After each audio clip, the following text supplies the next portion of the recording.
the title of our the message is "The Gospel Vanquishes All Opposition."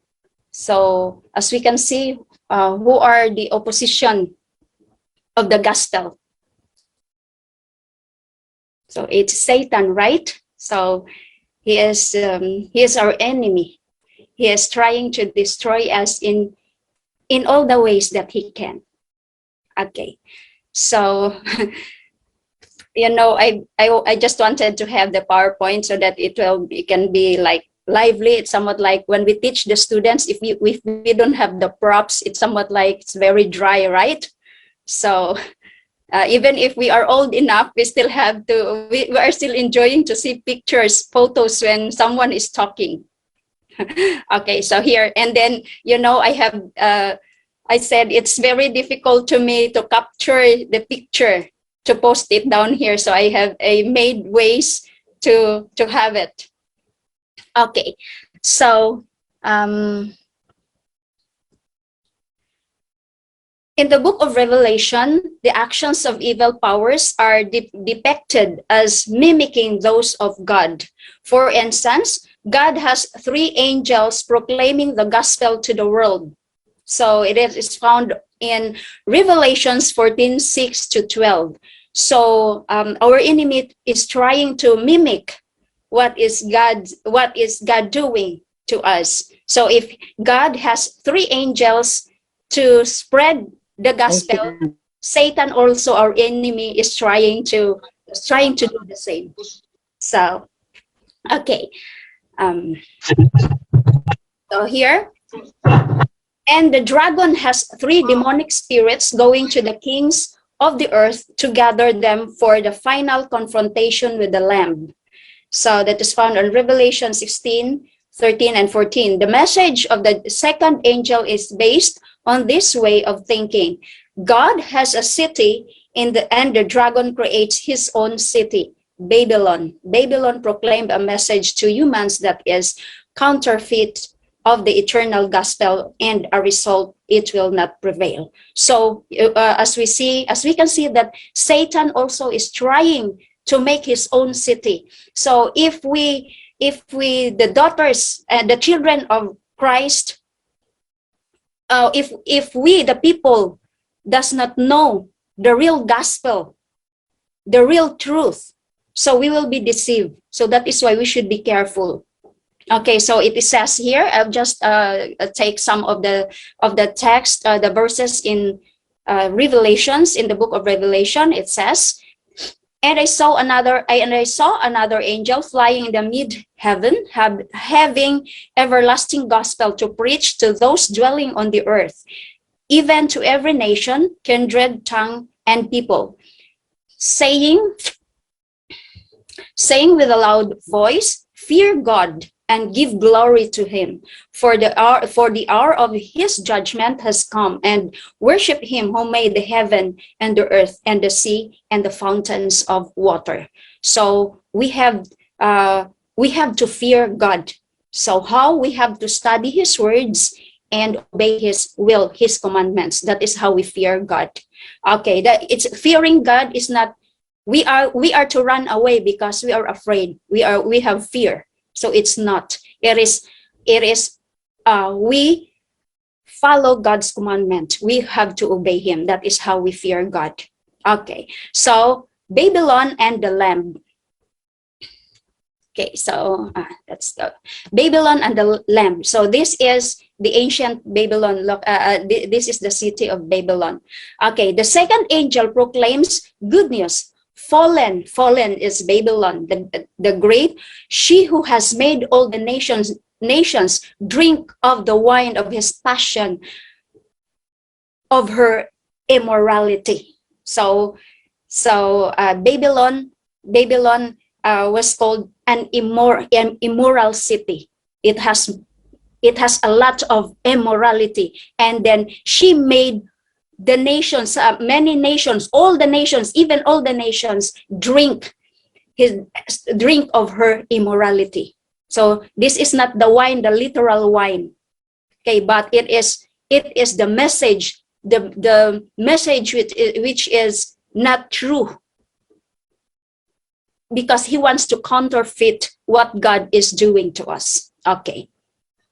So here, ancient Babylon and the fallen cherub. Here, so this one is the Tower of Babel, right? That was built long time ago, so that the people will not be reached by the flood. Okay, so here, it all began on a plain of the land of Shinar. That is found in Genesis 11:2. Another name for Babylon, designating the southern part of Mesopotamia. Thereafter the flood, humans decided to build a city called Babel, with a tower reaching to heaven. And in the narrative, the noun Babel is based on the Hebrew verb belal, meaning to mix. Okay. Indicating that Babel means confusion. So the meaning of Babylon is confusion. Why? We know the story that because they wanted to overpower God, so they built this tower, because they think that if they built the tower up to, that will reach to up to heaven, the flood cannot reach them. But it's not. They are very wrong. They were very wrong. Okay, so that is why it is called mix, and confusion, because God intervened. God interrupted them. Okay. The narrative is about a project that unifies humans in a common goal. It is about human deeds and achievements rooted in a concern for self-preservation. It is about a human ambition beyond imagination, for it is intends to have dominion over the earth and the heavens. Over everything, it is an ambition of cosmic proportions that consist in building a cosmic city that in total independence from God would integrate the two most important spheres of existence, namely the human and the divine. Okay, so Babylonians called the city Bab Elani, meaning gate of the gods, probably because the city was visualized as a cosmic city that unified humans on earth with the gods in heaven. The biblical story is about an act of rebellion against the divine intention for humans. That is in Genesis 9:7 and 11:4. The building project and its intended purpose came to an end when God, the uninvited one, intervened, altering the unifying role of human language. So you see, have you remembered the Titanic? The one who built the Titanic said, "We will build this when we will build this boat." When it was already done, it was so big and it was beautiful, and they said it was very, very strong, and the people who built that one said even the God in heaven cannot destroy it. You see, they overpower God, our creator, that he is the most powerful. But you see, sometimes people are they have a strong trust to themselves. They have a great pride. They forgot who is really the most powerful. So God won't allow it to happen that there is someone who will be above him. Okay, just like Satan, what was happening in heaven, that when we forget that there is God who is the most powerful and the owner of everything. If we forget him, then we will not succeed in our plans, especially for our own interest.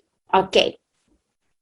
The pride and sufficiency of Babylon are fully developed in Isaiah when the Lord announces his judgment against Babylon, represented by its kings. The passage uses the deepest ambitions of the fallen cherub to describe the ambitions and intentions of the king of Babylon. And in so doing, God unveils the inner corruption of the cherub.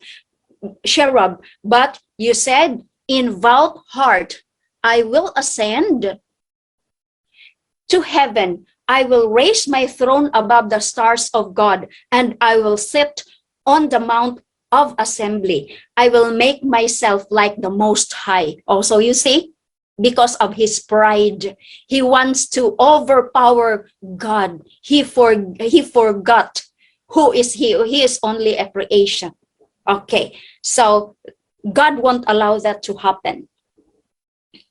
The same ambition in one way or another has found a place in the human heart too. Yes, even to this present times. If we have a lot, if we have money, if we have everything, if we have possessions, we sometimes forget that there is God, the owner of all those things that we have. Okay, so because of our pride, we are selfish by nature. Okay, and although the historical Babylon fell, the ambitions of the cherub are still alive, and he will try to attain them during the time of the end. So even this time, if Babylon has already fallen, but Satan is still there, the fallen angel, the fallen cherub is still here. And if we are not watchful enough, he will take over us. Okay, so end time Babylon and the fallen cherub. Okay, so this is the nature and purpose of the end time Babylon and the fallen cherub. Okay, so the nature and purpose of ancient city of Babylon are now used as a type of the end time Babylon. In Revelation, Babylon is first, so number one, unclean trinity. It is constituted by three powers united to promote the agenda of the fallen cherub. That is found in Revelation 6:13. These are the dragon who seems to assume the role of God. Okay? The beast from the sea, often mimicking Christ, and the beast from the earth, also called the false prophet, performing the work of the Spirit. Oh, so that is why we need to study the Bible, because if not, we will be deceived. Because the moment this false prophet will speak, they when we try to listen to them, it is almost like nearly to the truth. So if we don't know the Bible, if we don't study the Bible and we don't know the truth, surely we will be deceived. Okay. Next. So in the historic interpretation of the apocalyptic prophecies, the beast from the sea represents the Christian church during the Middle Ages. The beast from the earth stands for American Protestant Christianity. So see? And the dragon is spiritualism. So if we can, you will try to listen. There are other Christian religions who are sharing the gospel, but that is not really following the Bible. So we must be watchful. Okay. Second, based on the pagan spiritualism, based on the pagan idea of immortality of the soul, through which Satan will work deceiving miracles. So we'll be careful with that.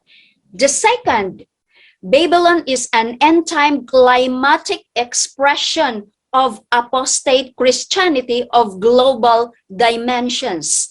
It is a portion of the Church of Laodicea that did not heed the call of Christ to open the door and return to Him. Okay, so now Jesus is calling us. So if we still have something in us that blocks our or hindered our faith in God, please, it's time to go back to the Lord. Okay, so it is a portion of the church. Okay, wait. Since she is wealthy and possesses beautiful dresses, there is no need for the wealth and the dress that Christ offered to all.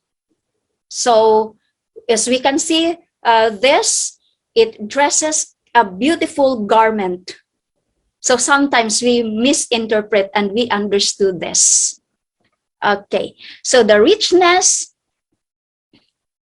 of the gospel, the beasts that constitute Babylon are not the beasts of social and economic oppression in modern societies, but an apostate expression of Christianity that will oppose God's end-time people.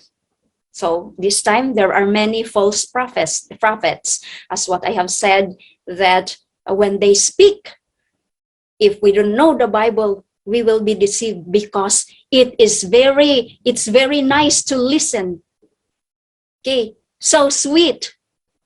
But if we know the truth, we can detect that this one is not the true one. Okay, so third, Babylon reaches out to the world with a false message of salvation. Okay, so the one I have said, I don't know if it's needed to say it down here, but the OSAS, the once saved, always saved, the belief of once saved, always saved. So many people believe on that because they like it.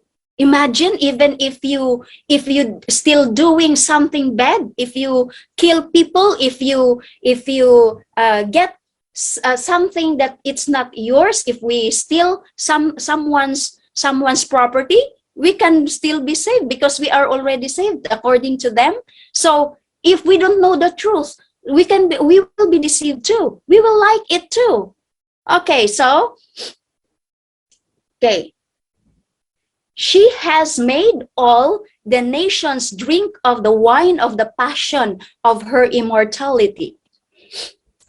The force that drives Babylon in passion, desire, and not a mind enlightened by the Spirit, by sharing the wine of spiritual harlotry, Babylon is identified as an unfaithful wife. Why? Because they don't believe in God. They make their own belief. They pray to other gods. Okay. The force that drives Babylon is, where is it? Okay. Implying her unfaithfulness to the Lord. In the Old Testament, the unfaithfulness of Israel to God consisted in making alliances with the nations in order to preserve itself. So that was the fault of Israel long time ago. And by accepting religious practices and beliefs from other nations, both were expressions of apostasy. In Revelation, Babylon seeks the support of the kings of the earth and supports the deception and worship of the dragon. The fourth, in the process of constituting the end-time Babylon, the dragon reaches out to the non-Christian world to unify. Okay? To unify it around the convictions of apostate Christianity. This is certainly a difficult task because the planet is filled with a multiplicity of global religions, antagonists, political powers, contradictory ways of thinking, and even atheism and secularism. The most effective way for the dragon to achieve its purpose would be through the use of supernatural phenomena. There is hardly anything more effective to change human loyalties than a supernatural experience that would appear to be unquestionable. Revelation speaks about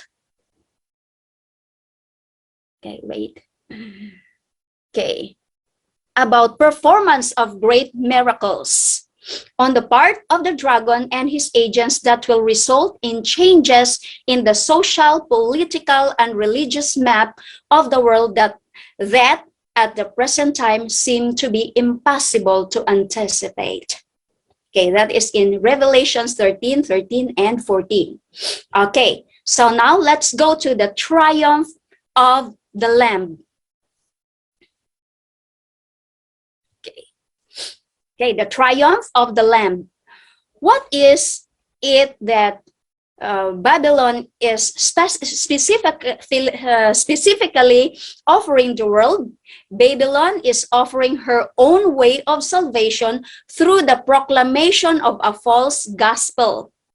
God offers to the world the gospel of salvation through the Lamb, but Babylon offers her wine. Wine is often a symbol of God's saving blessings for his people. Babylon provides for her followers the wine of her own saving blessings, namely her spiritual immortality. In the Old Testament, wine is called the blood of the grape, an excellent symbol for the blood life of Jesus. During the Lord's Supper, he offered to his disciples the wine that represented his life, given for the forgiveness of sin. The good news of gospel. In the Gospel of John, Jesus offered his blood as the only source of life for sinners. John, by giving to the dwellers of the earth her own wine. Babylon is handling out a false gospel allegedly validated through the extraordinary miracles performed by the dragon and his agents. The false gospel is called the wine.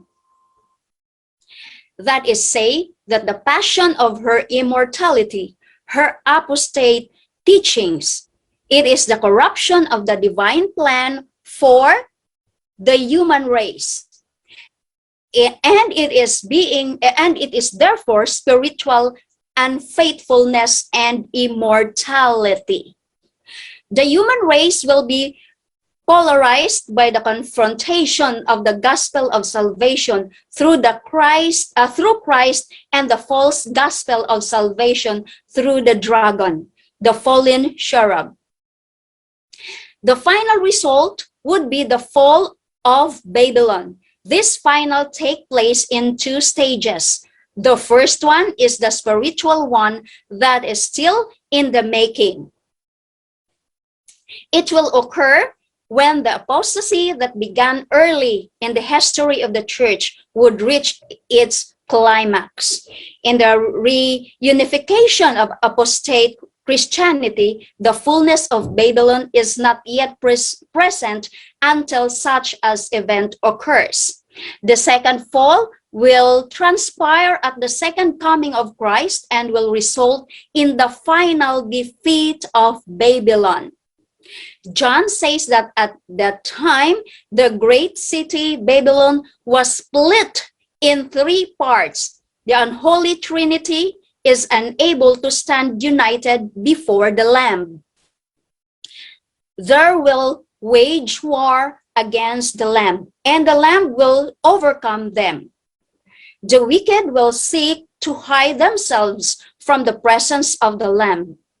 It is not the attack of the lion that defeats the unholy Trinity, but the sacrificial figure work of the Lamb who was slain for our sins in the Lamb of sins. The Lamb embodies the gospel and comes out triumphant in the conflict. Oh, you see, I will show you here.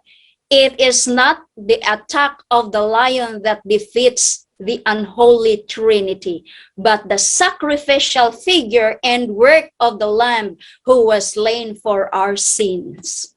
Okay, so because Christ died for us, so he defeated the enemy. Okay, so the conclusion, Babylon is not yet present in the world in all her fullness. As we already indicated, the process of apostasy began in the Christian church and will reach its culmination shortly before the coming of Christ. 2 Thessalonians 2, 1-10. It is important for us to observe what is taking place in the relationship between Protestants and Catholics, particularly the significant increase of the influence of Catholicism in some parts of the world, even among non-Christian religions. The world is changing rapidly, and we should expect more significant changes, particularly of religious nature. Meanwhile, it is our duty to proclaim the gospel of Christ as the only way of salvation, alerting the world about what lies ahead of us. We may have less to say in some lines in regard to the Roman power and the papacy, but we should call attention to what the prophets and apostles have written under the inspiration of the Spirit of God. Okay, so we are reminded here. This is not just a story, but this is a real reminder, a strong reminder for all of us. We are now in the end times. We see everything that is happening around us. This is no longer a joke. So if during this time we experience the pandemic, we panic, we are afraid, but this is just the beginning of our end time. Okay, so this is our questions for our reflection tonight. Number one question: how can we avoid a Babylonian mindset in our own lives? So we should think about it. How can we avoid a Babylonian mindset in our own lives? The second one, why is Revelation's message of Babylon's fall good news for those who follow the Lamb wherever he leads? Okay, the third one, Revelation references a fake Trinity that seeks to imitate Scripture's Trinity. How can we be prepared to avoid being duped with this unholy Trinity? So that these are the questions that we have to ponder. We have to ask ourselves and answer it. Why? Okay, so that is the end of our message tonight. I hope we are all blessed. We have learned, and So, because when I know that everybody knows it, our um, our brothers, our pastors are untiringly spreading the good news of salvation. Even our laymen's, our media ministries is very strong at this time. We can see on Facebook, they have live presentation, live spreading of gospel, so that everybody can prepare and will know. So what are we waiting for? Okay, so let us do our part too. Thank you all, and God bless everyone.